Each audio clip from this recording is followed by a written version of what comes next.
Hi guys, welcome to the Epic Aesthetic High Intensity Training Vlog. We're up to number 3. If you're wondering where my chest, shoulder and tricep workouts are at in the video series so far, don't panic. Just due to scheduling, I haven't been able to film them, although I have filmed some recently. It's just for the moment I'm using chronological order. So you'll see back and legs twice before I bring through the chest workouts. So starting off back day here with barbell shrugs. Again, as I've stated in the previous back workout, my back thickness is lagging behind my back width. I almost don't have to worry about back width.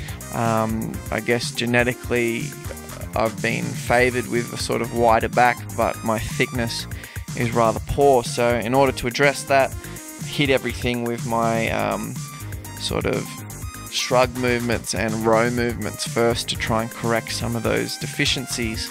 Using a 2-2-2 form there.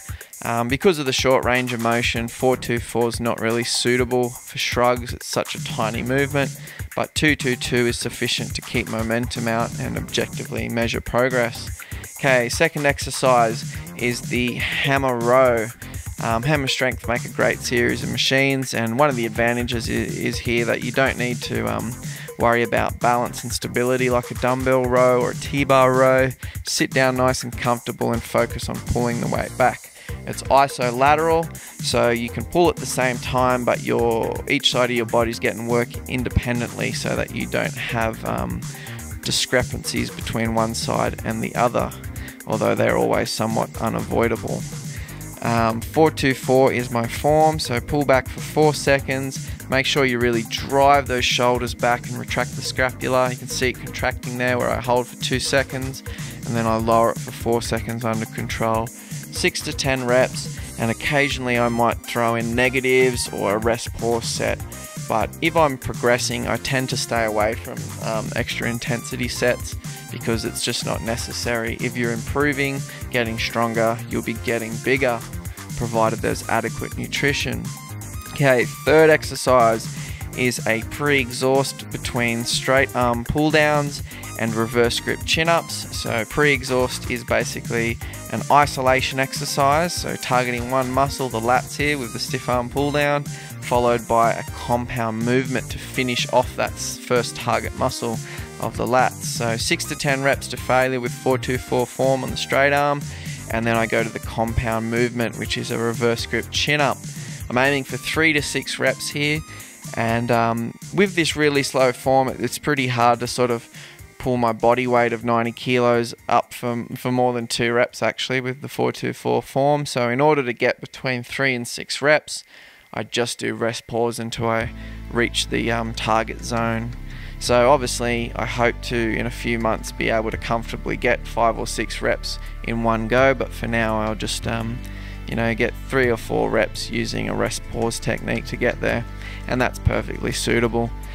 With the second exercise of any pre-exhaust combination or superset, I don't aim for too many reps on the second exercise.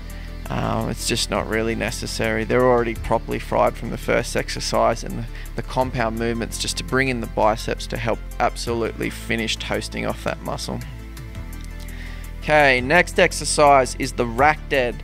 I set the rack relatively low, but it's basically just high enough to sort of keep the hamstring and glute involvement out of the beginning of the deadlift movement.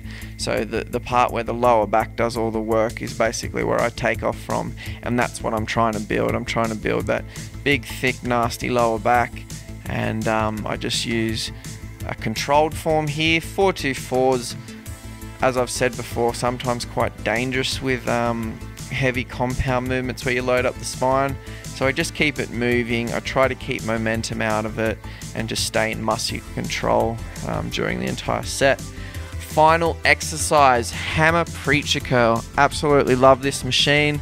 The reason being that unlike a free weight preacher curl, which has almost no stimulus at the top of the movement once the arms are past sort of a perpendicular angle to one another, the machine version here, due to the cam on the side just past my left arm there, means that tension is actually very strong at the top of the movement. So when I like to do static holds in a lot of my exercises, this machine is the perfect accompaniment to that. So lifting for 4 seconds, squeezing really hard at the top of the exercise, getting the best benefit out of it, then lowering for 4 seconds under control to get that negative stimulus. I aim for 6 to 10 reps, and occasionally I'll throw in some negatives if I have a partner with me, or I might do a rest pause set, but again, that's only used sparingly, and if I'm progressing I tend to avoid it. So thank you for watching. Make sure you like, share and subscribe.